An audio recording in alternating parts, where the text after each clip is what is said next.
Okay, so you want to be a zoo curator. Someone who doesn't just love animals, but like leads the charge in their care conservation Yeah. and even the way we experience them in a zoo setting, right? Right. We're diving into some fascinating insights from RoleCatcher's career resources Right. to help you nail that interview. Awesome. It's a role that demands a deep understanding of the Yeah. animal kingdom Okay. and sharp management skills, right? So we're not just talking about playtime with penguins here. This is about overseeing teams, Yeah. budgets, Yeah. even making sure the zoo is up to date on the latest industry practices. Sure. So imagine you're face-to-face with the hiring manager. And they ask, Yeah. can you tell us about your experience working with a variety of animal species? What's the best way to approach that question? So, it's crucial to demonstrate a breadth of knowledge Okay. that goes beyond simply listing your favorite animals, right? Yeah. Think about the unique challenges and rewards of caring for different species, Have you worked with both reptiles? requiring specific temperature regulation, Okay. and primates needing complex social interaction. Right. Highlighting that range is key. So instead of saying, I love giraffes. Right. You'd want to say something like, my experience spans from caring for the delicate ecosystem of a reptile enclosure to designing enrichment programs for a troop of baboons. for And don't be afraid to get specific. Okay. Did you implement a new feeding strategy for a picky eater? Or notice subtle signs of stress in a particularly shy animal. Oh, interesting. Those details matter. So it's about showcasing that you're not just an animal lover. You're an animal advocate with the knowledge to back it up. Exactly. Now let's talk about keeping those animals healthy. How would you answer? Sure. How do you ensure the health and well-being of animals under your care? So this is where you emphasize your proactive approach Okay. to animal welfare. Instead of just treating illnesses, Yeah. talk about how you'd prevent them. This could include creating a stimulating environment that encourages natural behaviors Understanding the importance of nutritional assessments. and knowing how to spot subtle signs of discomfort. So it's about being observant, knowledgeable, and proactive. Could you give an example of how you've incorporated that preventative approach in the past? Absolutely. Let's say you're caring for an aging animal prone to arthritis. Okay.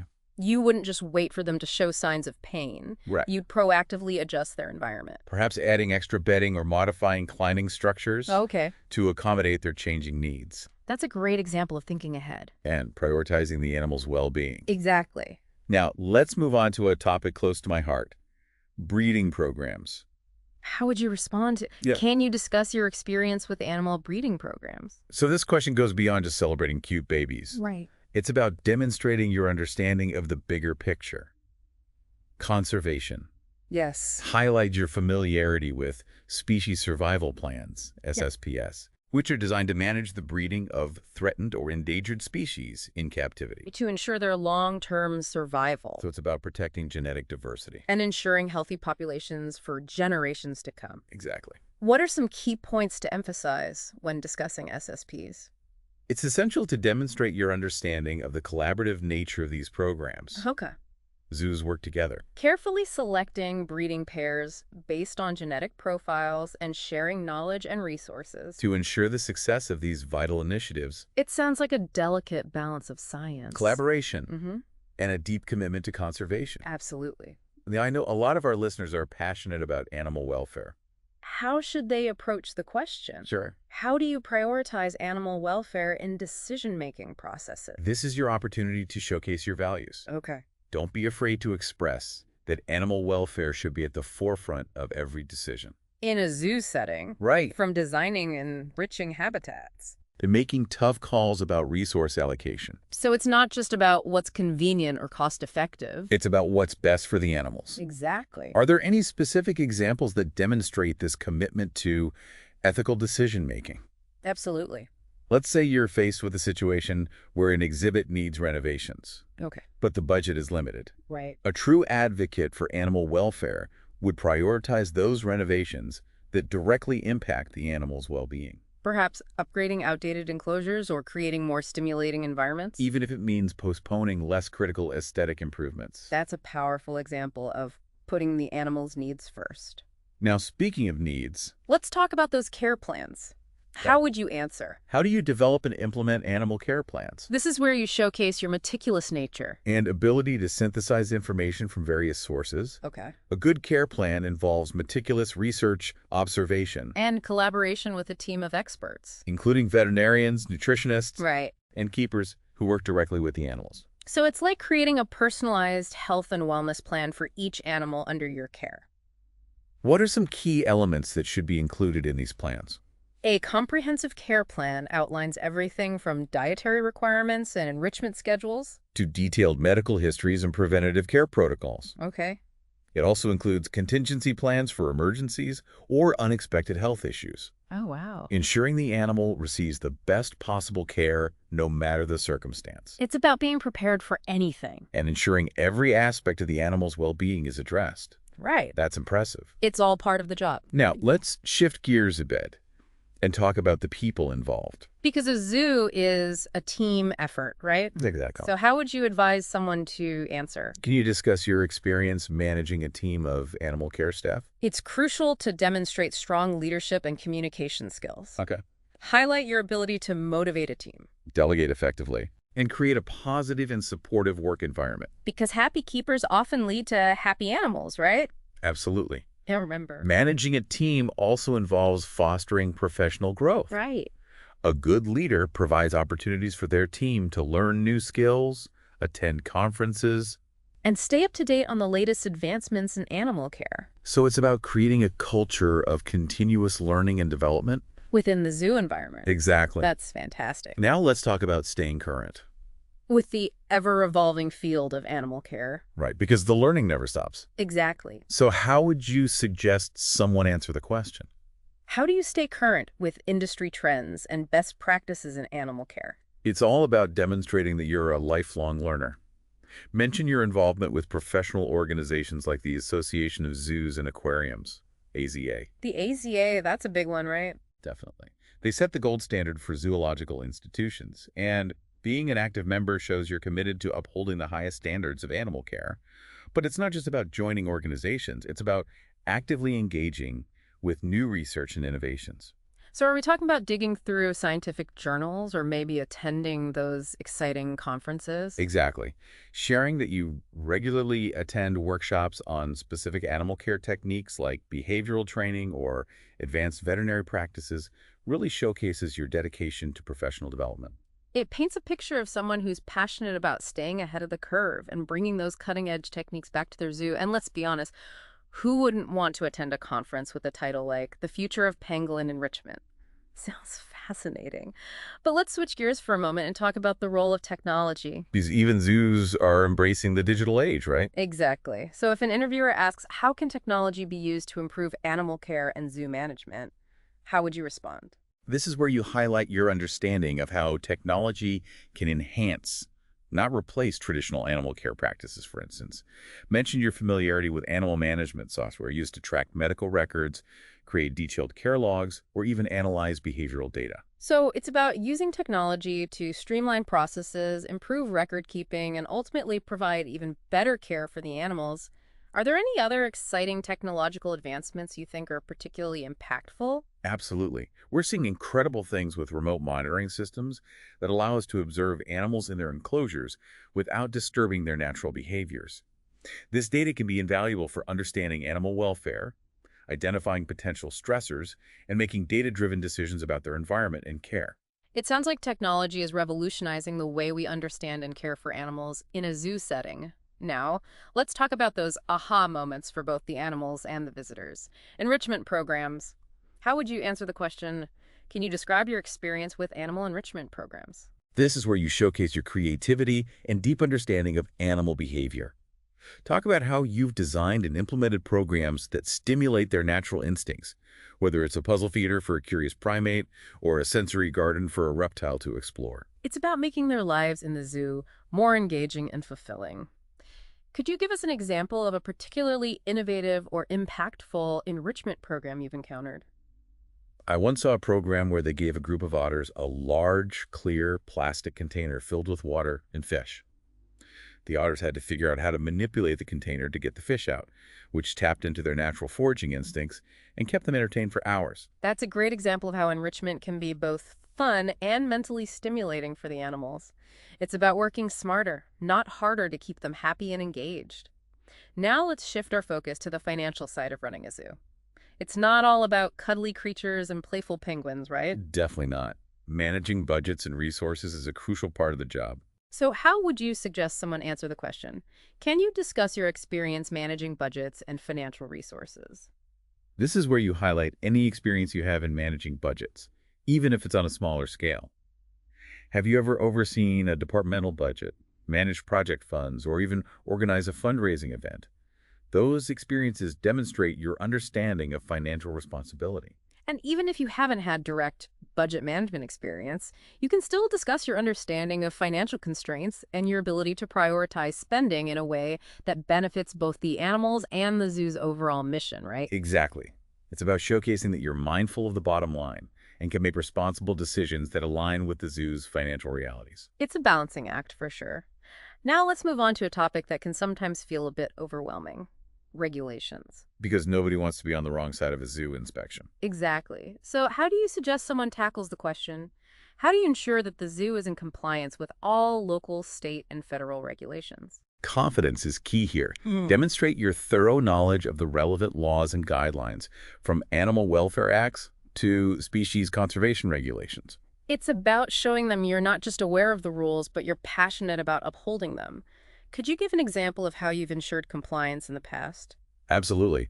Mentioning your experience in implementing and maintaining robust record-keeping systems, conducting regular internal audits to identify potential areas of concern, and staying informed about any updates or changes to regulations shows you're serious about compliance. It's about being proactive and demonstrating a commitment to maintaining the highest standards. Now, let's shift gears for a moment and talk about those not-so-glamorous aspects of the job that might not involve direct animal interaction. Because being a zoo curator isn't always about cuddling pandas, right? Exactly. So how would you advise someone to answer the question, what are some of the challenges you anticipate facing in this role? This is where you acknowledge that the job has its share of complexities. Be honest about the potential for long hours, dealing with unexpected animal health emergencies, or even navigating public perceptions and opinions about zoos. It's about showing them you understand the multifaceted nature of the role and you're prepared to handle both the rewarding and the challenging aspects with professionalism and grace. Precisely. And don't forget to mention the importance of staying calm under pressure, thinking critically, and relying on your knowledge and experience to navigate difficult situations. It's about being adaptable, resourceful, and resilient in the face of challenges. Now let's talk about those career aspirations. For those individuals already working in a zoo setting, perhaps as zookeepers, what advice would you give them if asked, how has your experience prepared you for a leadership role as a zoo curator? This is their time to shine. Encourage them to highlight how their hands-on experience working directly with animals has given them invaluable insights into animal behavior, husbandry techniques, and the day-to-day realities of zoo operations. It's about showcasing how their practical experience translates into a deep understanding of the inner workings of a zoo. What other aspects of their experience should they emphasize?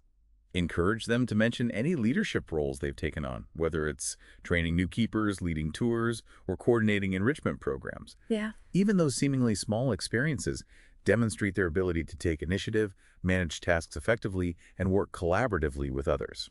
It's about connecting the dots between their past experiences and their future aspirations. Now, let's talk about those essential skills that might not be explicitly listed in the job description, but are nonetheless crucial for success as a zoo curator. Because it takes more than just a love for animals to excel in this role, right? Absolutely. So if an interviewer asks, what do you consider to be your greatest strengths, and how do they align with the demands of this position? How would you advise someone to respond? This is their opportunity to showcase their unique qualities and how they complement the specific requirements of the role. For example, if they have a knack for problem solving, they could discuss how that skill would be invaluable for navigating unexpected animal care challenges or finding creative solutions to budget constraints. It's about painting a picture of themselves as a well-rounded candidate whose skills and personality traits align with the demands of a dynamic and multifaceted leadership position. Are there any other soft skills that are particularly valuable in this line of work? Absolutely. Strong communication skills are essential.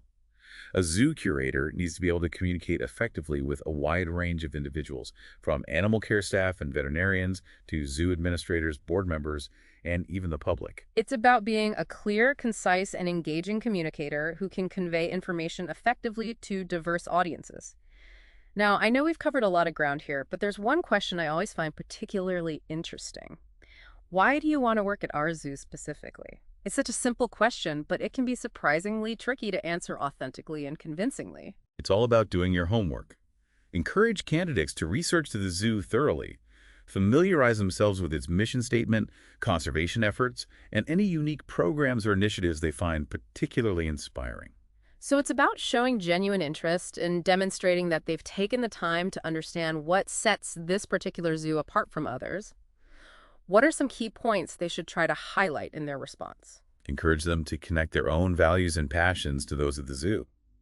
Perhaps they're drawn to the zoo's commitment to a specific conservation project. Or maybe they're impressed by the innovative design of the animal habitats. It's about finding those points of genuine connection and articulating them in a way that demonstrates their enthusiasm for joining the zoo's team. Exactly. It's about showcasing that they're not just looking for any job in any zoo. They're specifically drawn to this opportunity because it aligns with their own professional goals and aspirations. Now, I know we've been primarily focused on the interview process itself, but let's not forget about the importance of a stellar resume and cover letter. Because those documents are often the first impression a candidate makes, right? Absolutely. That's where a tool like RoleCatcher can be incredibly valuable. Their AI-powered CV resume builder analyzes your existing resume, comparing it to actual job descriptions to identify any gaps or areas for improvement. So it's like having a personal resume expert in your pocket. Tell me more about how it works. You simply upload your current resume, and RoleCatcher's AI scans it, looking for keywords, skills, and experiences that align with the specific requirements of Zoo Curator positions.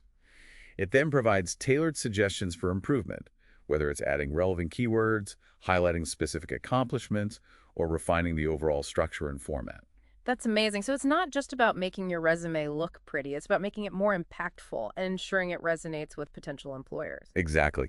And the best part is RoleCatcher's AI is constantly learning and evolving, so it stays up to date on the latest hiring trends and ensures your resume is always a step ahead of the competition. It sounds like an invaluable tool for anyone serious about putting their best foot forward in the competitive job market. Now let's look about interview preparation, specifically the dreaded "tell me about yourself" question. Because it seems like such a simple question, but it can often trip people up. Exactly. So how would you suggest someone approach this open-ended question in a way that highlights their qualifications and passion for the field? Encourage candidates to think of it as an elevator. Pitch a concise and compelling summary of their skills, experience, and career aspirations that relate directly to the zoo curator role. So it's about crafting a narrative that showcases their journey to this point and highlights their unique qualifications for this specific position. What are some key points they should try to incorporate? They should start by briefly mentioning their background and any relevant education or training they've received. Then they should focus on their experience working with animals, highlighting any specialized skills or knowledge they've gained. It's about showcasing those aha moments, those experiences that have shaped their understanding of animal care and conservation. What else should they include? They should briefly discuss their career aspirations and how this particular position aligns with their long-term goals. And finally, they should end on a positive note, expressing their enthusiasm for the opportunity and their eagerness to contribute to the zoo's mission. It's about leaving a lasting impression that conveys their passion, expertise, and commitment to the field. Now let's talk about a question that often pops up towards the end of an interview. Do you have any questions for us? It's not really a question, but an opportunity, right? Absolutely. It's a chance for candidates to demonstrate their curiosity, initiative, and genuine interest in the position and the zoo. So what are some strategic questions they could ask to impress the hiring manager? They could ask about the zoo's current conservation priorities, inquire about opportunities for professional development, or even express interest in learning more about the zoo's long-term vision. It's about asking thoughtful questions that go beyond the basics and demonstrate that they're already envisioning themselves as part of the team. Exactly. And don't be afraid to jot down a few questions beforehand to avoid drawing a blank in the heat of the moment. That's great advice. Now let's shift our focus to something that often causes anxiety for interviewees: body language and nonverbal communication.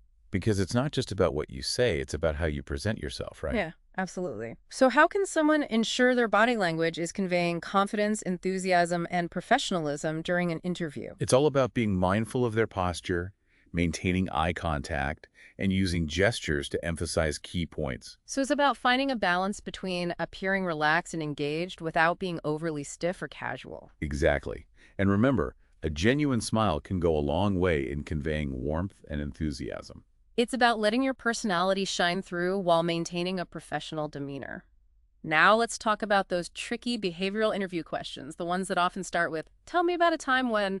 Because past behavior could be a predictor of future performance, right? Exactly. So how can someone prepare for these types of questions, which often require them to think on their feet and provide specific examples from their past experiences? This is where preparation is key. Encourage candidates to reflect on their past experiences and identify specific examples that showcase their skills and abilities. So if a hiring manager asks, "Tell me about a time you had to deal with a challenging animal care situation," what's the best approach? The STAR method is a great framework for answering behavioral interview questions. It stands for situation, task, action, and result. Candidates should start by briefly describing the situation, then outline the task they were assigned, detail the actions they took to address the challenge, and finally, describe the positive outcome they achieved. It's a structured approach that helps them tell a compelling and memorable story that highlights their skills and experience. Exactly. And by practicing this method beforehand, candidates can feel more confident and prepared to answer even the most unexpected behavioral interview questions. Now let's talk about something that often gets overlooked: following up after the interview. Because it's not just about saying thank you, it's about reinforcing your interest and leaving a lasting impression, right? Absolutely. Encourage candidates to send a personalized thank you note to each interviewer within 24 hours of the interview. And in this digital age, email is perfectly acceptable, right? Absolutely. In fact, it's often the preferred method of communication, as it allows for quick and efficient follow-up. So what should this thank you note include? It should reiterate their interest in the position, briefly highlight their qualifications, and express their gratitude for the interviewer's time and consideration. It's about ending the interview process on a positive note and leaving a lasting impression that lingers in the interviewer's mind. Now, we've covered a lot of ground here, but let's not forget about the importance of self-care throughout the job search process. It can be a roller coaster of emotions, right? Absolutely. It's important for candidates to prioritize their well-being and celebrate their accomplishments along the way. Because even if they don't land, every job, every interview is a learning experience, right? Exactly.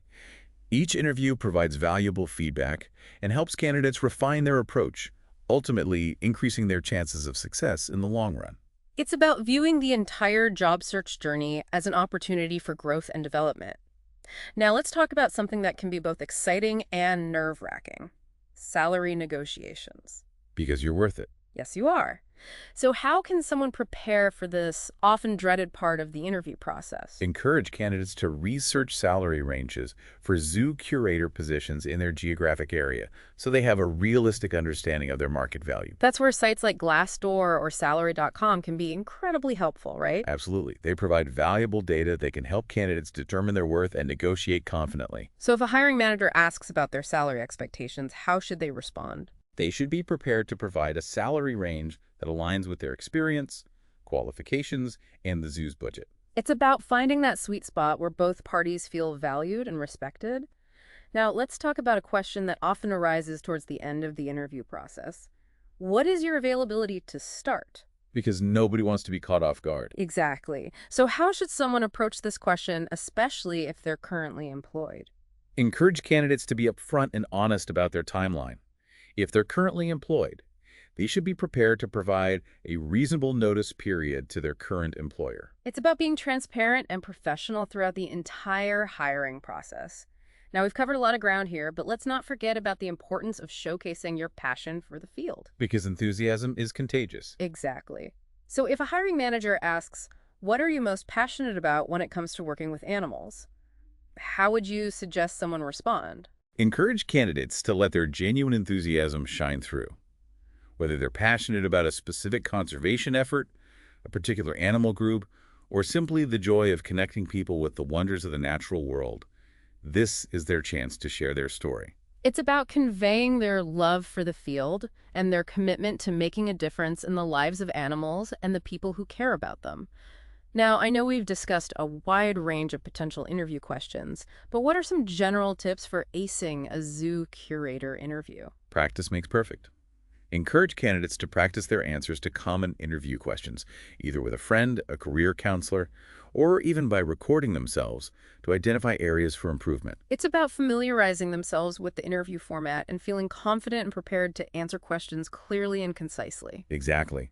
And remember, a little bit of preparation can go a long way in calming those pre-interview jitters and setting yourself up for success. It's about showcasing your knowledge, skills, and passion for the field and demonstrating why you're the ideal candidate to lead the way in animal care and conservation. And remember, a tool like RoleCatcher can be an invaluable asset throughout the entire job search process, from crafting a standout resume to practicing your interview skills and receiving personalized feedback. It's like having a personal career coach in your corner, guiding you every step of the way. It's like having a whole team of experts in your corner, cheering you on and providing the insights and support you need to succeed. Well, we've covered a lot of ground today, from understanding the multifaceted role of a zoo curator to mastering those tricky interview questions. It's been quite a journey through the world of animal care and conservation. It really has. And for those aspiring zoo curators out there, remember, this isn't just a job. It's a calling. It's about dedicating your life to the well-being of some of the planet's most incredible creatures. It's about being a voice for the voiceless, a champion for conservation, and an ambassador for the animal kingdom. Beautifully said. So as you prepare for that big interview channel, your passion, embrace your knowledge, and remember, Got this. don't forget, RoleCatcher is there every step of the way, providing the tools and insights to help you land your dream job. Until next time, keep exploring, keep learning, and keep that passion for the animal kingdom alive.